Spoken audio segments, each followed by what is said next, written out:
Bonjour à tous, alors aujourd'hui je profite d'une journée où la météo n'est pas géniale pour transformer ici le studio en un véritable atelier de bricolage. Alors j'ai pris mon vieil établi, j'ai un bon gros morceau de bois et surtout j'ai ici 4 petits outils de sculpture sur bois de la marque AGT qu'on va voir plus en détail dans la suite de cette vidéo.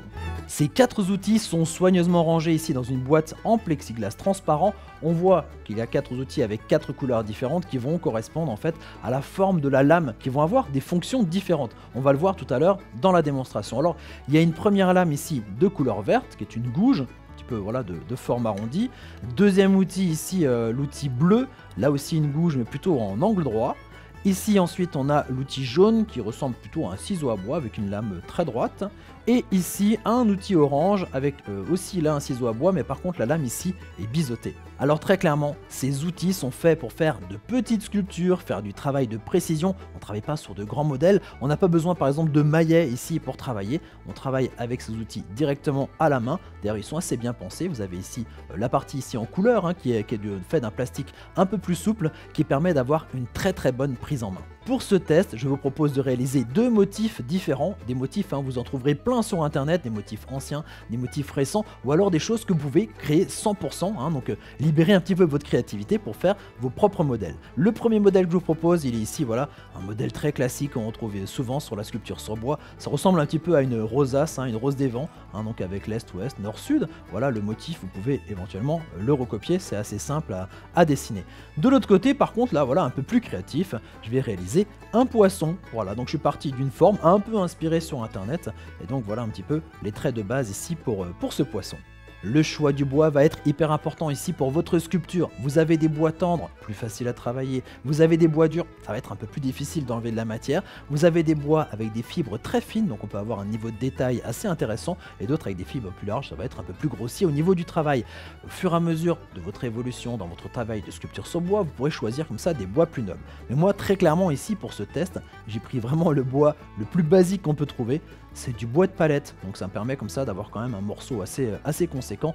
Alors évidemment, c'est pas le bois idéal pour faire de la sculpture sur bois, mais ça sera suffisant ici pour notre test. Alors étant donné que ce sont des outils tranchants, il y a quand même des petites consignes et des petites astuces sécurité. On travaille toujours vers l'extérieur, voilà, pour enlever le bois et travailler avec son outil, jamais comme ça vers l'intérieur, vers soi. Il suffit que ça ripe un petit peu voilà, sur le bois et vous retrouvez avec votre gouge ou votre ciseau à bois dans le ventre. Ça ressemble quand même beaucoup à un couteau. Alors on peut se protéger, on peut mettre un tablier en cuir par exemple.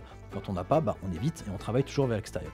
On essaye de travailler éventuellement avec des gants, mais surtout en fixant ici toujours la pièce de bois pour qu'elle soit bien stabilisée, par exemple soit dans un petit établi ou au moins dans un étau.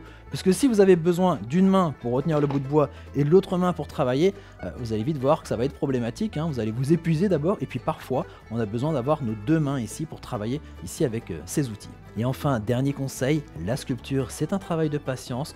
Donc on prend son temps, on savoure l'instant, voilà le contact avec le bois, avec la matière, c'est toujours très agréable et on s'émerveille de voir son motif ressortir progressivement de son morceau de bois. Et voilà, ce premier test, ce premier travail se termine ici donc avec la forme géométrique. Vous avez vu, j'ai principalement utilisé 2 outils, la lame ici droite et la lame biseautée, voilà pour les finitions. Donc vous avez vu ici, j'ai principalement creusé, mais pour l'exercice qui va se passer après, donc avec la forme un peu plus libre, je pense que je vais beaucoup plus utiliser les gouges parce qu'ici donc on creusait et par contre ici pour la forme du poisson, je vais essayer de la faire sortir du bois.